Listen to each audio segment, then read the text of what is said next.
Hey, hi, hello everyone. Welcome to the next video on the symmetrical fault analysis. This is the part 3 video.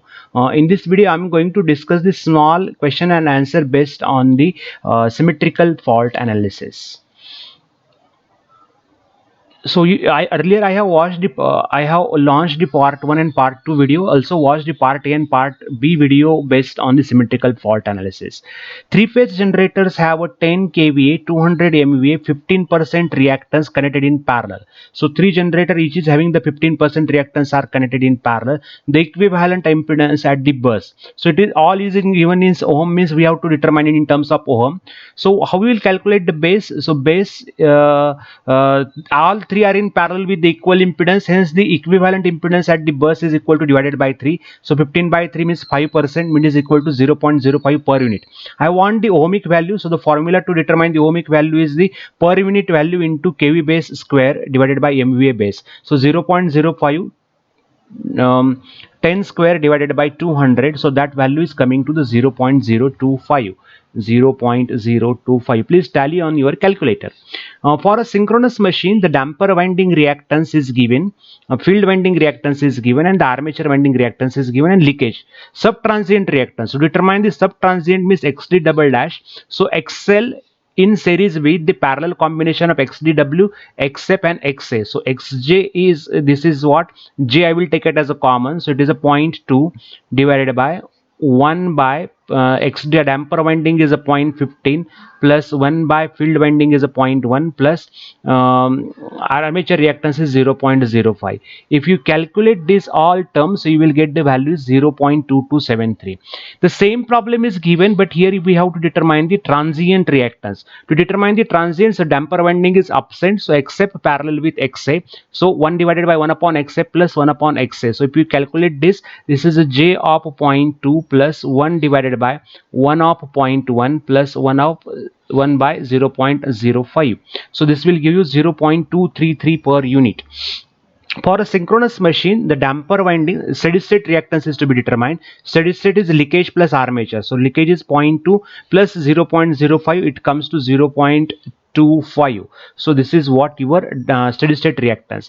The same problem is repeated, but here we have to calculate the subtransient fault current. Under the subtransient fault current, your subtransient reactance is determined in this problem. So you see here it is a 0.2273. So fault current is equal to 1 upon fault current is and the subtransient case is equal to 1 upon XD double dash.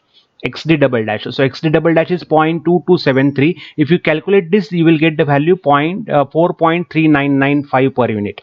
Similarly, here transient fault current. So transient impedance we have determined in this problem, 41 number problem. So that is the 0.2333. So under the transient case, so XF dash is equal to 1 upon 0.233. It will give you 4.2863. Under the steady state case, current, the steady state fault current is steady state impedance is equal to 0.25. So 1 upon 0.25, it will give you the 4 unit. Okay, so these all problems are problem number 41 to 45, 40 to 45 are dependent on each other. So please study it carefully.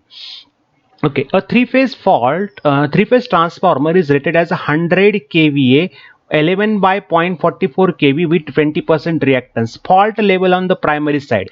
Fault level is always 1 upon ZF. So 1 upon per unit impedance on the primary and secondary is same. So ZF value in this problem is 20%, means it is a 0.2 per unit. So it is a 1 upon ZF 0.2. So it will give you 5 per unit.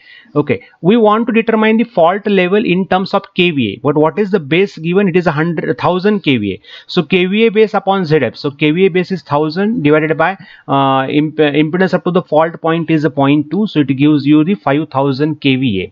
So we want to determine the fault current on the primary side. So fault level is the 5000, so we have determined this fault level. So fault level divided by √3 into kV base. So kV base is equal to 11. On the primary side it is 11, so it is 11 into 10 raised to 3. So it gives you 262 ampere. So here we have to determine the fault level on the secondary side.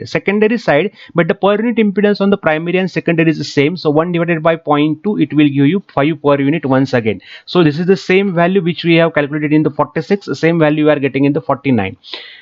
fault level. So fault level is again rated MVA divided by fault impedance. So that is 1000 divided by 0.2, it is a 5000. You will observe that the answer in the 50 and answer in the 47 is the same. Means fault level on the both side of the transformer is going to remain same. But the fault current, if you observe the fault current, if you want to calculate the fault current, so fault MVA is a 5000 divided by root 3. Secondary voltage is 0.44 kV. So secondary side fault current is very large, 6561 ampere. So see here it is only 262 ampere. Here you will observe it is 6561 ampere. Which reactor is having the less limitation? Okay, generator reactance, busbar reactance, feeder reactor, load reactor. Load reactor is never exist. Feeder reactor always add the reactance in the feeder, so hence the always voltage drop is taken place. So there are lots of disadvantage, and generator reactors is also causing the limitations on the power transfer. So this is having the large limitations, but the bus bar reactance will play a very important role and having the less limitation as compared to the generator and feeder reactor. Okay, so let's come to the next one. This is the common data for 53 to 55. You have to recognize which figure is for what. So which figure represents the subtransient direct axis reactance? So A, B, C, D. So subtransient direct axis reactance is leakage plus damper winding parallel with field winding parallel with armature winding. So see here it is XF is given. So this is the XF or यहाँ पे क्या है XL है. So this is the, which is the correct? This is the correct option. So for this the B option is the correct. Which figure is representing the transient? XD double dash is equal to leakage plus parallel combination of XF and XA. So leakage plus parallel combination of XF and XA. So the figure C is correct. And for a steady state case, only XL and XA are XL plus XA, they are in series. So the figure D is representing that. Figure D is representing that. Okay. So with this, we are at the end of the session. Thank you. We will see the next video based on the unsymmetrical fault analysis. Thank you very much. Please subscribe my channel and give likes to my channel, and if you have any query, please post your query in the comment box. Thank you.